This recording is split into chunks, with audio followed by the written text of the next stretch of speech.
สบายดีหมู่เพื่อนหมดทุกคนวันนี้ข้าพเจ้าจะมานำเสนอหรือว่าอธิบายหรือว่าแบ่งปันความรู้เกี่ยวกับกฎหมายครอบครัวให้หมู่เพื่อนผู้ที่ยังบ่ทัน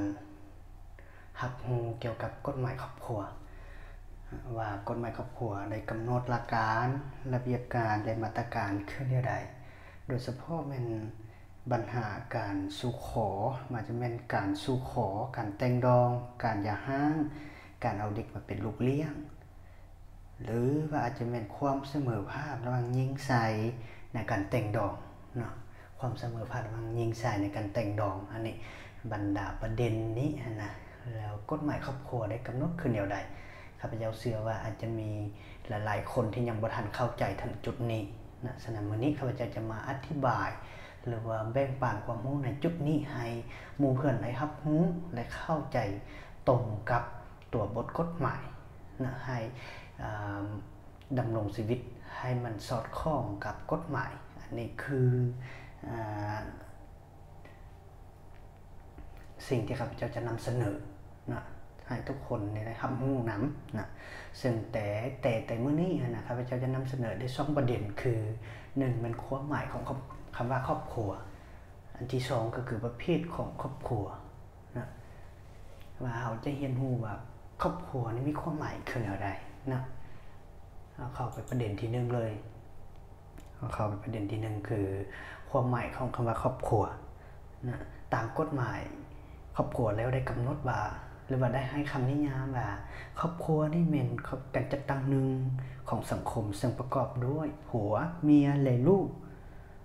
และสมาชิกอื่นๆนะสมาชิกอื่นๆในที่นี้ก็หมายถึงว่าแม่นพ่อเฒ่าแม่เฒ่าปู่ย่าลุงป้าเอาอาน้าเบาน้าเสา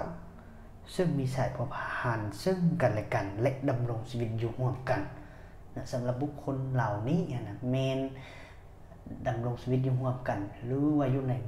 เฮือนเดียวกันนะอันนี้คือความหมายของคำว่าครอบครัวและในเวลาที่อยู่ร่วมกันแล้วนะมีสิทธิและพันธะเกิดขึ้นสิทธิและพันธะในที่นี้นะก็หมายความว่าแม่นใส่ผัวพันในสังคมใส่ผัวพันในครอบครัวใส่ผัวพันทางครอบครัวใส่ผัวพันนะใส่ผัวพันครอบครัวนี้ก็หมายถึงว่าเกิดมีสิทธิมีพันธะในเมื่อที่ว่าอยู่ร่วมกันตัวอย่างว่าพ่อแม่มีพันธะในการเบิ่งแย่งเลี้ยงดูลูกในเวลาที่ลูกยังน้อยหรือว่าอาจจะเป็นกรณีที่ลูกได้ไปกระทำผิดพ่อแม่อาจจะเป็นตัวแทนต่างหน้าลูกไปแก้ไขปัญหาดังกล่าวนั้นและกงกันข้ามในเวลาที่พ่อแม่เฒ่าแก่ลูกอาจจะมีพันธะในการเลี้ยงดูพ่อแม่นะอันนี้คือสิทธิและพันธะในเวลาที่อยู่ร่วมกันแล้วอาจจะเกิดมีการสิทธิและพันธะเกิดขึ้นอยู่นิดนะให้คนเข้าใจนะนี่นะให้เข้าใจตรงกันอย่างนี้อันนี้คือความหมายของคำว่าครอบครัวนะอันนี้ความหมายของว่าครอบครัวส่วนประเด็นที่2ก็คือประเภทของครอบครัวครอบครัวนี้จะแบ่งออกเป็น3ประเภทคือครอบครัวแบบเดี่ยวครอบครัวแบบขยายครอบครัวแบบผัวเดี่ยวเมียหลายคนนะซึ่งเขาจะเข้าไปแต่ละประเด็นว่าครอบครัวแบบเดี่ยวครอบครัวแบบขยายและครอบครัวแบบผัวเดี่ยวเมียหลายคนนี้มันกฎหมายได้กำหนดแนวใดหรือว่ามีเนื้อหาหรือว่ามีเนื้อในคืออะไรนะเราได้เข้าไปแต่ละประเด็นก็คือครอบครัวแบบเดี่ยวนะครอบครัวแบบเดี่ยวนะมันอย่างครอบครัวแบบเดี่ยวนี้มันหมายถึงครอบครัวที่ประกอบด้วยผัวเมียและลูกเท่านั้นนะอาจจะมีแต่ผัวเมียและลูกในที่นี้นะอาจจะหมายถึงลูกเลี้ยงหรือว่าลูกขิงลูกที่พ่อแม่หันเกิดนะอันนี้ลูกในที่อาจจะหมายถึงลูกเลี้ยงและก็ลูกที่พ่อแม่หันเกิดหรือว่าลูกขิงนั้นครอบครัวแบบเดี่ยวหมายว่ามีพ่อมีแม่เป็นครอบครัวที่สมาชิกครอบครัวน้อยคนอาจจะเป็น 4-5 คนเท่านั้นอันนี้คือครอบครัวแบบเดี่ยวและครอบครัวแบบเดี่ยวในที่นี้นะและครอบครัวแบบเดี่ยวในที่นี้มันสมาชิกครอบครัวจะมีการพัวพันซึ่งกันและกันมีการช่วยเหลือเบิ่งแย่งซึ่งกันและกันอย่างสนิทแน่น และปัจจุบันนี้นะครอบครัวแบบเดียวนี้แมนได้มีหรือว่ามีแนวโน้มที่มีการขยายตัวแบบอยู่ในสังคมนะคนส่วนหลายจะมักครอบครัวแบบเดียวนี้กลัวนะเพราะว่าปัจจุบันนี้มันอิงใส่เงื่อนไขทางด้านเศรษฐกิจหรือว่าค่าสิ้นเปลืองต่างๆค่าของชีพปัจจุบันนี้ก็สูงขึ้นนะอาจจะอิงใส่บรรดาเงื่อนไขต่างๆนี้ฉะนั้นปัจจุบันนี้มันคนส่วนหลายนี่เพิ่นจะมักครอบครัวแบบเดียวนี้นะส่วนครอบครัวแบบขยายครอบครัวแบบขยายนี่หมายความว่าแม่นครอบครัวที่ประกอบด้วยครอบครัวแบบเดี่ยวและญาติพี่น้องหมายความว่าแม่นครอบครัวที่ปนกับครอบครัวแบบเดี่ยวญาติพี่น้องเช่นว่าอาจจะมีลูกมีพ่อเฒ่าแม่เฒ่ามีปู่ย่า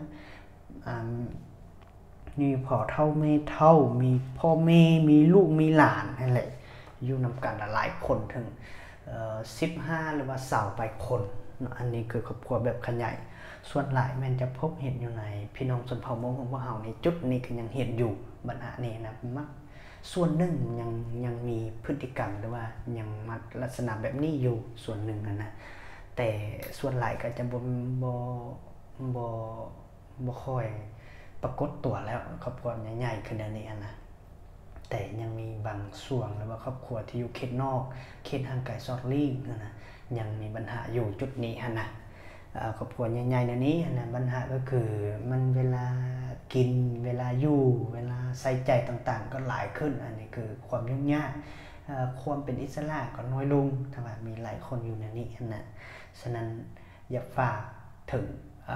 พ่อแม่พี่น้องของพ่อมองของพวกเรานี้ให้มีการผันเปลี่ยนครอบครัวใหญ่ๆตอนนี้ให้มาอยู่ให้ไปอยู่ในครอบครัวแบบเดียวครอบครัวแบบสมาชิก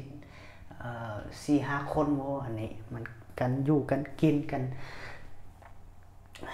ไปกันสะดวกสบายนะอันนี้คืออยากฝากถึงพ่อแม่พี่น้องเรา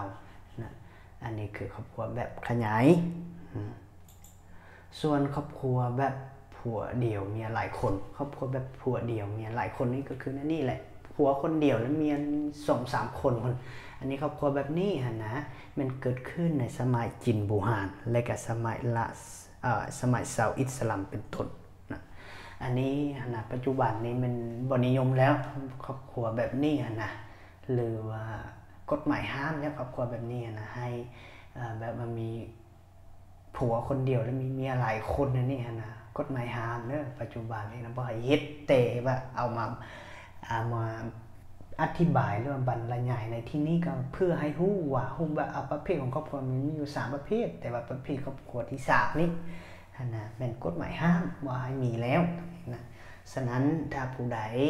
นะยังมีแนวคิดที่จะมีเมียหลายคนอันนี้นะการถือว่าผิดต่อระเบียบกฎหมายฉะนั้นให้เปลี่ยนนะปัจจุบันเนี่ยให้เปลี่ยนเด้อถ้าผู้ใดยังมีแนวคิดแบบนี้ก็ถือว่าผิดกฎหมายอันนี้นะผิดต่อหลักการของกฎหมายฉะนั้นต้องถือเอาหลักการผัว1เมียเดียวนะว่า1 ต่อ 1มันจึงดีกว่านะในถ้าผิดกฎหมายแล้วก็ยังผิดต่อสิทธิของมนุษย์อีกอันนี้นะเพราะว่าอันนี้ให้เข้าใจตรงกับกฎหมายเนอะอันนี้ให้เข้าใจนั้นส่วนสรุปแล้วครอบครัวนี่ก็คือ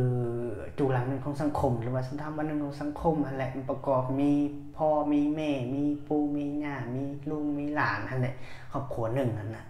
แล้วครอบครัวจะประกอบมี3ประเภทคือครอบครัวแบบเดียวครอบครัวแบบขยายและครอบครัวแบบผัวเดียวมีหลายคนแต่ว่าย้ำขึ้นว่าครอบครัวแบบผัวเดียวมีหลายคนในที่นี้นะแมนห้ามบ่ให้มีแล้วเพราะว่าเป็นครอบครัวที่ขัดกับระเบียบกฎหมายเนาะเป็นครอบครัวที่ผิดต่อหลักการว่าการดำรงชีวิตกฎเกณฑ์ของสังคมอันนี้นะห้ามบ่ให้มีอันนี้นะให้ย้ำขึ้นอีกทีนึงฉะนั้นฟังให้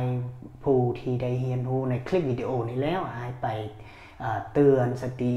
พ่อแม่พี่น้องของตนเองที่มีลักษณะแบบนี้นะคือกรณีที่3เนี่ยเอาเมียใหญ่เมียน้อยว่าประมาณนี้แหละให้บ่ให้เฮ็ดถ้าเฮ็ดนี่แล้วก็ถือว่าผิดต่อระเบียบกฎหมายอาจจะมีการฟ้องมีการดำเนินคดีติดคุกติดตารางขึ้นในอันนี้นะโอเคอันนี้คือความหมายของว่าครอบครัวนะโอเคขอบใจ